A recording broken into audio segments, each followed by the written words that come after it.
നമസ്കാരം. ഇന്ന് July 21 ചാന്ദ്രദിനം.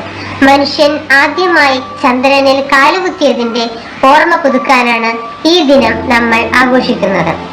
American ബഹിരാകാശ സഞ്ചാരികളായ Neil Armstrong, Edwin Aldrin, Michael Collins എന്നിവർ അപ്പോളോ 11 എന്ന ബഹിരാകാശ വാഹനത്തിൽ 1969 ജൂലൈ 20 ചന്ദ്രോപരിതലത്തിൽ എത്തി.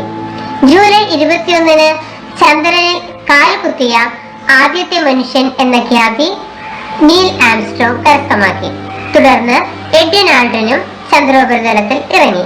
മൈക്കൽ കോളിൻസ് ആകട്ടെ അവരുടെ വാഹനം നിയന്ത്രിക്കുകയായിരുന്നു.